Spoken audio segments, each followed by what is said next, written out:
మీ జాతక చక్రంలో మనము కుజుడి యొక్క దృష్టుల గురించి మాట్లాడుకున్నాం గతంలో. చాలా లాంగ్ బ్యాక్ మనం మాట్లాడుకోవడం జరిగింది. ఏం మాట్లాడుకున్నాము? కుజుడి యొక్క దృష్టిలో ఏంటి మనకి?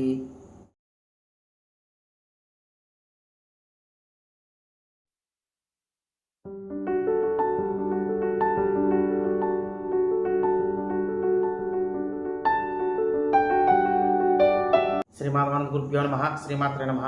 శ్రీమాధవానంద భక్తి యూట్యూబ్ ఛానల్ ప్రేక్షకులకు నమస్కారం. ఇక ఈరోజు మనం విశేషంగా ఒక కొత్త విషయం గురించి తెలుసుకుందాము. అదేమిటి అంటే కనుక మీ జాతక చక్రంలో మనము కుజుడి యొక్క దృష్టుల గురించి మాట్లాడుకున్నాం గతంలో. చాలా లాంగ్ బ్యాక్ మనం మాట్లాడుకోవడం జరిగింది. ఏం మాట్లాడుకున్నాము? కుజుడి యొక్క దృష్టిలో ఏంటి మనకి? చతుర్థ దృష్టి, సప్తమ దృష్టి అన్ని గ్రహాలకు ఉంటాయి కాబట్టి సప్తమ దృష్టి, అష్టమ దృష్టి. ఈ నైసర్గిక పాపగ్రహమైన కుజుడు చూడటం వలన ఇబ్బందులు ఉంటాయి, ఇవన్నీ కూడా చెప్పుకున్నాం. కానీ కుజుడు ఆయన ఉచ్చస్థితిని చూసుకుంటున్నా, ఆయన స్వక్షేత్రాలను చూసుకుంటున్నా చాలా మంచి ఫలితాలు ఇస్తాడు అని చెప్పుకున్నాం ఒకనొక వీడియోలో. ఆయన నీచ స్థితిని చూసుకుంటే నీచ ఫలితాలు ఇస్తాడు అని చెప్పుకున్నాం ఒకనొక వీడియోలో. ఇదేంటి? ఇది డిఫరెంట్ కంటెంట్ అన్నమాట. ఇది కూడా ఆయన దృష్టుల గురించే. కానీ ఎలాంటి దృష్టులు? ఆ దృష్టులేనా ఎగ్జాక్ట్గా? కానీ ఇంకా ఏమైనా ఉన్నాయా? ఇదంతా కూడా ఇప్పుడు చెప్పుకుందాం. అంటే నేను ఇప్పుడు ఎందుకు స్టార్టింగ్ చెప్పట్లేదంటే స్టార్టింగే చెప్తే అర్థమైపోతుంది మీకు పాయింట్. అందుకే నేను గజిబిజిగా చెప్తున్నాను ఇక్కడ. కుజుడు దృష్టులు డిసిప్లినరీ ప్లానెట్ అండి కుజుడు. ఎప్పుడు కూడా మనం తక్కువగా లేదా తక్కువ అంచనా వేస్తూ ఉంటాం కుజుడిని. డిసిప్లిన్కి పెట్టింది పేరు ఎవరంటే కుజుడు. సరే, ఇక విషయానికి వద్దాం. కుజుడు దృష్టిలో ఉన్నాయి కదా మీ జాతక చక్రంలో. ఎవరికి రాజయోగం కలుగుతుంది? రాజయోగ జాతకులను చూడగానే ఎప్పుడు చెప్పచ్చు? చాలా కంటెంట్స్ ఉంటాయండి రాజయోగం అనగానే. ఒక్క కంటెంటే కాదు. మీరు అనుకుంటూ ఉండొచ్చు ఎప్పుడు చూసినా రాజయోగం వింటూ ఉంటారు, కామన్ పాయింట్గా చెప్తూ ఉంటారంటే ఆ ఒక్క పాయింట్ రాజయోగ జాతకులు అన్నది కామన్ పాయింట్ నేను చెప్పేది ఎప్పుడు కూడా. కానీ కంటెంట్ డిఫరెంట్గా ఉంటాయి. మీరు కంటెంట్ని చెక్ చేసుకోవాలి. నేను చెప్పే పదాలు కామన్గా ఉండొచ్చు, మరి ఎన్ని వీడియోలను కొత్తగా చెప్తాము అంతే కదా. ఇప్పుడు ఉదాహరణకి ఆదివారం అయ్యిందండి, సోమవారం అయ్యింది, అలా శనివారం అయిపోయాక మళ్ళీ ఏ వారం వస్తుంది? ఆదివారం వస్తుంది. కొత్త వారం ఏమైనా వస్తుందా? ఆదివారం నుంచి శనివారం కామన్, మధ్యలో ఉన్నవన్నీ కామనే. నా మాటలు కూడా కామన్గా ఉంటాయి, కానీ కంటెంట్ ఎలా ఉంటుందో చూసుకోండి. లోపల రాజయోగం ఉంటుంది, లక్ష్మీ యోగం ఉంటుంది, ధనయోగాలు ఉంటాయి, ఇవన్నీ కామన్గానే చెప్తూ ఉంటాను. ఎన్ని వీడియోలు చూసుకుని ఈ పాయింట్లు కామన్గా ఉంటాయి నావి. నెగిటివ్ కంటెంట్ అనుకోండి, ఇదిగో ఇలా ఉంటే నెగిటివ్గా ఉంటుంది, దీనివల్ల ఇబ్బందులు పడుతూ ఉంటారు. ఆ పాయింట్ కామన్గా చెప్పచ్చు, కానీ లోపల కంటెంట్ వేరే ఉంటుంది. అది గమనించుకోవాలి. ఇప్పుడు నేను చెప్పేది అద్భుతమైన ఫలితాలు. ఇవి ఎలా చెక్ చేసుకోవాలి ఏంటని చూద్దాం. ఇప్పటివరకు మరి నాకు తెలిసి ఎవరైనా చెప్పారో లేదో నాకు తెలియదు. ఇది కొత్త కంటెంట్ అనుకుంటున్నాను నేను. చూద్దాం ఒకసారి. ఇప్పుడు కుజుడు దృష్టి, చతుర్థ దృష్టి ఏ రాశి మీద పడిందో చూడండి. మీకు ఖచ్చితంగా కుజుడు ఒక చోట ఉంటాడు కదా ఆయన రాశిలో. అక్కడి నుంచి చతుర్థ దృష్టి కంపల్సరీ పడుతుంది కదా. ఆ చతుర్థ దృష్టి ఎక్కడ పడిందో చూడండి, ఏ రాశిలో పడిందో చూడండి. దాని యొక్క ముందు రాశిని తీసుకోండి. దాని యొక్క ముందు రాశిని తీసుకోవాలి. మీకు అర్థమైందో చెప్పింది. ఫర్ ఎగ్జాంపుల్, కుజుడు మేషరాశిలోనే ఉన్నారనుకుందాం. కాలపురుష చక్రంలో ఫస్ట్ మేషరాశి అంటాం కాబట్టి తీసేసుకుంటూ ఉంటాం మనం ఎప్పుడు. అప్పుడు ఆయన ఫస్ట్ దృష్టి చతుర్థ దృష్టి కదా, ఎక్కడ పడుతుంది? కర్కాటకం మీద పడుతుంది. ఆయన నీచ స్థితి మీద పడుతుంది. అది ఇదివరకు చెప్పుకున్నాం. ఆయన నీచ స్థితి మీద పడినప్పుడు అందులో ఏమైనా గ్రహాలు ఉంటే నెగిటివ్ ఫలితాలు వస్తాయి. ఇప్పుడు అసలు అది సంబంధం లేదు. దాని ముందు రాశిని తీసుకోవాలి. అప్పుడు ఏమవుతుంది? దాని ముందు రాశి అంటే మిథున రాశి. ఇప్పుడు ఈ మిథున రాశిలో మీ జాతక చక్రంలో లగ్నాధిపతి కానీ, పంచమాధిపతి కానీ, మీ యొక్క భాగ్యాధిపతి కానీ ఉన్నట్లయితే ఆ గ్రహాలు అత్యంత రాజయోగాన్ని ఇస్తాయి. అత్యంత రాజయోగాన్ని ఇస్తాయి. మరి ఇప్పటివరకు మీరు ఎక్కడైనా విన్నారో లేదో మీరు చెక్ చేసుకోండి. చాలా మేజర్ పాయింట్స్ ఇవి. కుజుడు చతుర్థ దృష్టితో చూస్తున్న రాశి ఏదైతే ఉందో దాని ముందు రాశి తీసుకోవాలి. క్లియర్ అయిందా ఇక్కడ? అక్కడ మీ లగ్నాధిపతి కానీ పంచమాధిపతి కానీ భాగ్యాధిపతి కానీ ఉండాలి. ఉంటే ఆ గ్రహాలు రాజయోగాన్ని ఇస్తాయి. సింపుల్ అయిపోయింది.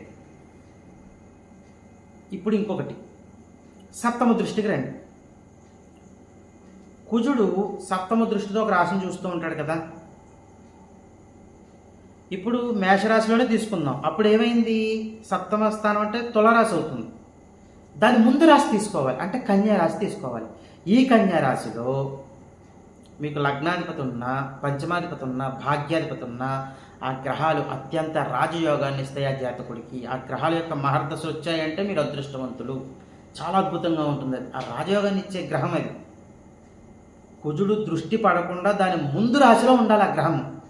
అత్యంత కీలకమైన గ్రహం అవుతుంది అది. అప్పుడు మంచి రాజయోగాన్ని ఇచ్చే గ్రహం ఏంటంటే మీ జాతక చక్రంలో అదే. ఇక్కడ అష్టమ దృష్టి ఉంటుంది. ఇక్కడ ప్రశ్న వెంటనే వస్తుంది. ఆ పాయింట్ కూడా నేను చెప్పేస్తాను మీ ప్రశ్న రాకుండానే. కుజుడి దృష్టి అష్టమ దృష్టి కూడా ఉంటుంది. అప్పుడు ఎలాగా? వృశ్చిక రాశి మీద కూడా ఉంటుంది అప్పుడు అష్టమ దృష్టి, అంతే కదా. కానీ దాని ముందు రాశి తీసుకోము ఇక్కడ. ఎందుకు తీసుకోము? మరి సప్తమ దృష్టి పడిపోయిందిగా, దాని పక్కనే కదా అష్టమ దృష్టి. ఇక్కడ కేవలం చతుర్థ దృష్టి, సప్తమ దృష్టి తీసుకోండి. అష్టమ దృష్టి పనిచేయదు ఇక్కడ. ఎందుకంటే అష్టమ దృష్టి ముందు రాశి తీసుకుంటే సప్తమ స్థానమే అవుతుంది. అక్కడ ఆల్రెడీ కుజుడి యొక్క దృష్టి పడుతోంది. ఇక్కడ కుజుడి దృష్టి కాదు, కుజుడి యొక్క దృష్టి పడిన రాశి నుంచి ముందు రాశి తీసుకుంటున్నాం. ఇక్కడ అసలు కన్ఫ్యూజన్ లేదు, ఎక్కడ క్లియర్గా ఉంది పాయింట్. క్లియర్ అయిందండి అందరికీ? Simple point. ఇక్కడ అష్టమ దృష్టి నేను తీసుకోను, ఎందుకంటే అష్టమం నుంచి ముందు రాశి తీసుకోవాలి కాబట్టి సప్తమం తీసుకుంటాము. అక్కడ కుజుడి యొక్క దృష్టి పడుతుంది. అక్కడ కుజుడి దృష్టి కాదు, కుజుడి పడిన దృష్టి యొక్క రాశి ఏదైతే ఉందో దాని ముందు రాసే తీసుకోవాలి ఇక్కడ రాజయోగానికి. అందులో లగ్నాధిపతి, పంచమాధిపతి, భాగ్యాధిపతులు ఉండాలి. అలా లేకపోతే ఈ రాజయోగం వర్తించదు. ఇది ఫస్ట్. 2, సేమ్ ఇలాగే కుజుడు ఏ రాశిలో ఉంటారో చూసుకోండి. చతుర్థ దృష్టి ఎక్కడైతే పడుతుందో దాని ముందు రాశి తీసుకోండి. అక్కడ మీకు ఈ లగ్నాధిపతి కానీ, చతుర్థాధిపతి కానీ, మీ సప్తమాధిపతి కానీ, మీ యొక్క రాజ్యాధిపతి కానీ ఉండాలి. ఇలా ఉన్నప్పుడు కూడా వాళ్ళకి రాజయోగం కలుగుతుంది. సేమ్ సప్తమ దృష్టి ఏ రాశి మీద అయితే పడిందో దాని ముందు రాశిలో కనుక మీ లగ్నాధిపతి ఉన్నా, చతుర్థాధిపతి ఉన్నా, సప్తమాధిపతి ఉన్నా ఇదే రాజయోగం కలుగుతుంది ఆ గ్రహాల వలన. క్లియర్ అయిందే అనుకుంటున్నాను పాయింట్. Simple point. రాజయోగము అయిపోయింది. ఇప్పుడు అదే చతుర్థ దృష్టితో చూస్తున్నప్పుడు దాని ముందు రాశిలో ధనాధిపతి పడినా, మీరు ఎప్పుడైతే కుజుడు చూస్తున్నాడు సప్తమ దృష్టి దాని ముందు రాశిలో కనుక లాభాధిపతి పడినా మీకు అదే రాజయోగం కలుగుతుంది. మీకు కూడా సందేహం రావచ్చు, కుజుడే మాకు పంచమాధిపతి అయ్యాడండి, కుజుడే మాకు భాగ్యాధిపతి అయ్యాడండి, కుజుడే మాకు చతుర్థాధిపతి అయ్యాడండి, ఇంకో ఆధిపత్యాలు ఉంటాయి, ఇంకా మిగతా అధిపతులు ఉన్నారు కదా వాళ్ళు ఉండాలి. కుజుడు మీకు లగ్నాధిపతి అయ్యాడండి, ఫైన్, లగ్నాధిపతిని పక్కన పెట్టేయండి. మిగతావి ఎంత చెప్పాను? పంచమాధిపతి చెప్పాను, భాగ్యాధిపతి చెప్పాను, చతుర్థాధిపతి చెప్పాను, సప్తమాధిపతి చెప్పాను, రాజ్యాధిపతి చెప్పాను, ధనాధిపతి చెప్పాను, లాభాధిపతి చెప్పాను. ఎన్ని బోల్డ్ అధిపతులు ఉన్నాయి ఇంకా మీకు. ఏదో ఒక అధిపతి ఉండడం అక్కడ, లేదా 2 అధిపతులు కలిసి ఉన్నా పర్వాలేదు. లేదు, చతుర్థ స్థానం ముందు రాశి, చతుర్థ దృష్టితో ఉన్న రాశి ముందు రాశి, సప్తమ దృష్టితో ఉన్న రాశి ముందు రాశిలో ఇక్కడ పంచమాధిపతి పడి, లేదా ఇక్కడ పంచమాధిపతి భాగ్యాధిపతి పడి, అక్కడ కేంద్రాధిపతులు పడిన ఆ గ్రహాలన్నీ కూడా అదృష్టాన్ని ఇస్తాయి, మీకు రాజయోగాన్ని ఇస్తాయి. అదృష్టవంతులు మీరు, అదృష్ట జాతకులు అని చెప్పచ్చు ఒక మాటలో చెప్పాలంటే. ఆ గ్రహాల యొక్క మహర్దశలు జరగడం వల్ల చాలా మంచిది. ఏమండి, ఇక వెంటనే మీకు సందేహం రావచ్చు, అయ్యా మాకు మీరు చెప్పిన ఆధిపత్యం వచ్చింది, దుస్థానాధిపత్యం కూడా వచ్చింది ఆ గ్రహానికి. అప్పుడు ఎలా అంటే మీకు దుస్థానాధిపత్యం కూడా వచ్చినప్పుడు కుజుడి యొక్క దృష్టి నుంచి ముందు రాశిలో పడినప్పుడు వాళ్ళకి రాజయోగం కలుగుతుంది, కానీ స్ట్రగుల్స్ కూడా ఉంటాయి. దుస్థానాధిపత్యం వచ్చినప్పుడు ఆ దుస్థానాధిపత్యమే మూల త్రికోణ స్థానం ఆ గ్రహానికి అయినప్పుడు, ఇప్పుడు ఉదాహరణకి సప్తమాధిపత్యం వచ్చిందండి, అదే గ్రహానికి వ్యయాధిపత్యం వచ్చింది అనుకోండి, ఆ వ్యయస్థానంలోనే ఆయన మూల త్రికోణ స్థానం అనుకోండి ఆ గ్రహానికి. ఆయన కుజుడి నుంచి ఆ చతుర్థ దృష్టి నుంచి దాని ముందు రాశిలో ఉన్నాడు అనుకుందాం. ఆ గ్రహం యొక్క మహర్దశ జరుగుతోంది అనుకుందాం. ఆ మహర్దశలో వీళ్ళు రాజయోగం అనుభవిస్తారు, కానీ స్ట్రగుల్స్ ఫేస్ చేసి అనుభవిస్తారు. వితౌట్ స్ట్రగుల్స్ వీళ్ళకి రిజల్ట్ ఉండదు, వితౌట్ స్ట్రగుల్స్ వీళ్ళకి సక్సెస్ ఉండదు. చాలా స్ట్రగుల్స్ ఉంటాయండి వీళ్ళకి, అవన్నీ దాటుకుంటూ వస్తారు. ఒకానొక సమయంలో మిక్స్డ్ రిజల్ట్స్ కూడా పొందుతారు ఈ జాతకులు. కానీ ఖచ్చితంగా రాజయోగం అన్నది చూసి తీరుతారు, అది తథ్యం డెఫినెట్గా. కానీ ఎందుకు ఆ స్ట్రగుల్స్ వచ్చాయంటే దుస్థానాధిపత్యం వచ్చింది కాబట్టి. ఒక దుస్థానాధిపత్యం వచ్చినప్పుడు ఆ దుస్థానాధిపతి అక్కడ ఉన్నారు కాబట్టి తప్పదు. మరి అది మనం ఏం చేయలేము. ఇంకా క్లియర్ అయిందని పాయింట్. దుస్థానాధిపత్యం రాకుండా ఉందనుకోండి, అసలు రాజయోగమే రాజయోగం. వాళ్ళకి స్ట్రగుల్స్, స్ట్రెస్, యుద్ధాలు, ఇలా కష్టం ఇలాంటివి ఉండవు. మంచి రాజయోగ జాతకం, చాలా బాగుంటుంది, అద్భుతంగా ఉంటుంది వాళ్ళకి. చాలా సింపుల్గా తేలిపోయిన పాయింట్ ఇక్కడ మీకు. ఇక్కడ కుజుడు ఎలా ఉన్నారు అన్నది మనకు అనవసరం. కుజుడు యొక్క దృష్టి నుంచి ముందు రాసి తీసుకున్నాం మనం, అంతే. ఇక్కడ మళ్ళీ ఇంకోటి చెప్తున్నాను నేను, కుజుడు యొక్క అష్టమ దృష్టి తీసుకోలేదు. అర్థమైందండి? మళ్ళీ మళ్ళీ చెప్తున్నాను ఈ పాయింట్. ఎందుకంటే అష్టమ దృష్టి తీసుకుంటే దాని ముందు రాసి సప్తమ దృష్టిలోనే పడుతుంది, సప్తమ స్థానం పడుతుంది, అక్కడ కుజుడు దృష్టి ఉంటుంది. నాకు కుజుడు దృష్టితో కాదు, కుజుడు యొక్క దృష్టి పడిన రాసి ముందు రాసితోటే పని ఈరోజు ఈ కంటెంట్లో, నాకు ఈ వీడియోలో. క్లియర్ అయిందా? ఇంకా ఎలాంటి సందేహాలు లేవు అనుకుంటున్నాను నేను. సరే, మేజర్ పాయింట్ ఇప్పుడు నేను చెప్పేది. ఇప్పుడు అయ్యా మీరు ఇన్ని చెప్పారు, మాకు ముందు రాశిలో అసలు గ్రహాలు లేవండి. అటు పంచమాధిపతి కానీ, భాగ్యాధిపతి కానీ, చతుర్థాధిపతి, సప్తమాధిపతి, రాజ్యాధిపతి కానీ, లగ్నాధిపతి కానీ, ధనాధిపతి కానీ, లాభాధిపతి కానీ, అసలు ఏ అధిపతులు లేరండి. మరి ఎలాగా? ఇది ఒక మంచి ప్రశ్న, ఎవరికైతే డౌట్ వస్తుందో వాళ్ళకి. ఇప్పుడు మీ కుజుడు చతుర్థ దృష్టితో ఏ రాశిని అయితే చూస్తున్నారో ఆ ముందు రాశిని ఇప్పుడు నేను చెప్పిన అధిపతులు ఏవైనా చూసినా, అంటే లగ్నాధిపతి చూసినా, పంచమాధిపతి చూసినా, భాగ్యాధిపతి చూసినా, ఆ ముందు రాశిని చతుర్థాధిపతి చూసినా, సప్తమాధిపతి చూసినా, రాజ్యాధిపతి చూసినా, ధనాధిపతి చూసినా, లాభాధిపతి చూసినా అంతే యోగం కలుగుతుంది ఆ జాతకుడికి. మరి ఏ దశలో జరుగుతుందండి? మరి అక్కడ గ్రహాలు ఉంటే గ్రహాల యొక్క మహర్దశలో జరుగుతాయని చెప్పుకున్నాం ఇందాక రాజయోగం. మరి ఇప్పుడు ఏ దశలో జరుగుతుందండి? ఏ రాశిని అయితే చూస్తూ ఉంటారో రాశ్యాధిపతి యొక్క దశలో జరుగుతుంది.